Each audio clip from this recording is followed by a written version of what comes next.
তখন সুযোগ ছিল, তখন যখন সুযোগ কাজে লাগাই নাই, আমার মনে হয় 57 বছর বয়সে এসে আমি আমার নিজের জন্য ওই সুযোগ কাজে লাগাবো না, অবশ্যই সুযোগ কাজে লাগাবো। সেটা আমার এলাকার মানুষের জন্য, এলাকার জনগণের জন্য, এলাকার নেতাকর্মীদের জন্য। আমার কমিটমেন্ট এবং পরিশ্রম, এই দুইটা জিনিস আমাকে আপনাদের ভালোবাসা অর্জন করতে সহযোগিতা করেছে। ইচ্ছা করলে কিন্তু তখন টাকাওয়ালা হওয়া যেত, কিন্তু আমি কিন্তু সেদিকে যাইনি। আমি কোন দিকে গিয়েছি? আমি রাজনীতির দিকে গিয়েছি, রাজনীতির চেষ্টা করেছি। আমার চাওয়া পাওয়া সব ছিল বেগম খালেদা জিয়ার কাছে, জনাব তারেক রহমানের কাছে। ইচ্ছা করলে কিন্তু তখন টাকাওয়ালা হওয়া যেত, কিন্তু আমি কিন্তু সেদিকে যাইনি। আমি কোন দিকে গিয়েছি?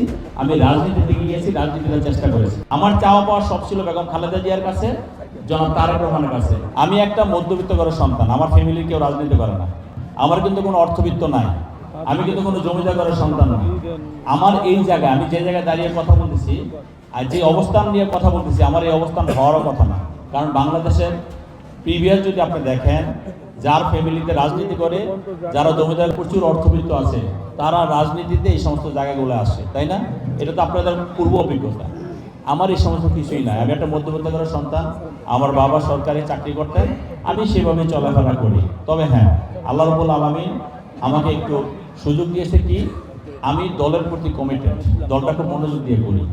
আর হলো এই দলের জন্য আমি প্রচুর পরিশ্রম করি। আমার কমিটমেন্ট এবং পরিশ্রম, এই দুইটা জিনিস আমাকে আপনাদের ভালোবাসা অর্জন করতে সহযোগিতা করেছে, আমাদের দলের নেতাকর্মীদের ভালোবাসা অর্জন করতে সহযোগিতা করেছে, সাধারণ মানুষের ভালোবাসা অর্জন করতে সহযোগিতা করেছে। এই তিনটা জিনিসের সমন্বয় করে আজকে আমি, আল্লাহ রাব্বুল আলামিন আমাকে এই জায়গায় নিয়ে এসেছে। বিএনপি আমাকে ঢাকা 18 আসনে আগামী দিনে এমপির জন্য মনোনীত করেছে। এটাই হলো আমার প্রাপ্তি।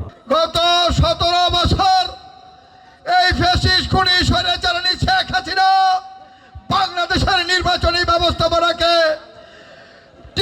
গলা টিপে মেরে ফেলেছে। শুধু জানাজা বাকি ছিল। আজকে আমাদের নেতা জনাব তারেক রহমান বাংলাদেশে আসছে, বাংলাদেশের গণতন্ত্রের জন্য কথা বলছে, বাংলাদেশের নির্বাচনী ব্যবস্থার জন্য কথা বলছে। আজকে তারই সুবাদে আগামী 12 তারিখে আমাদের নির্বাচন, সেই নির্বাচনে আমরা বাংলাদেশ জাতীয়তাবাদী দলের প্রার্থীকে বিপুল ভোটের মাধ্যমে আমরা ইনশাআল্লাহ জয়যুক্ত করব। এটাই হোক আজকের প্রতিজ্ঞা। বন্ধুরা আমার, ভাইয়ের আমার, আমরা কিছু কথা বলতে চাই আপনাদের সাথে। আমাদের এস.এম. জাহাঙ্গীর নমিনেশন পেয়েছে। আমরা যদি সকাল থেকে সন্ধ্যা পর্যন্ত প্রার্থীর সাথে ঘুরি আর যদি এলাকায় মানুষের কাছে না যাই, তাহলে কি সমাধান হবে? আমরা কি ভোট পাবো? আমরা কি করব? আমরা সবাই একজন করে এস.এম. জাহাঙ্গীর হব। আমরা সামনে 12 তারিখে এস.এম. জাহাঙ্গীর ভাইকে ধানের শীষে ভোট দিব। হাত তোলার সময় ভোট দিব সবাই। আমাদের দলের ফাউন্ডার প্রেসিডেন্ট এই দেশে এই উন্নয়ন সাধিত হয়েছে। গ্যাস, বিদ্যুৎ, পানি বিগত আমলে এই জনপদের উন্নয়ন ইনশাল্লাহ বিএনপির হাত ধরে হবে।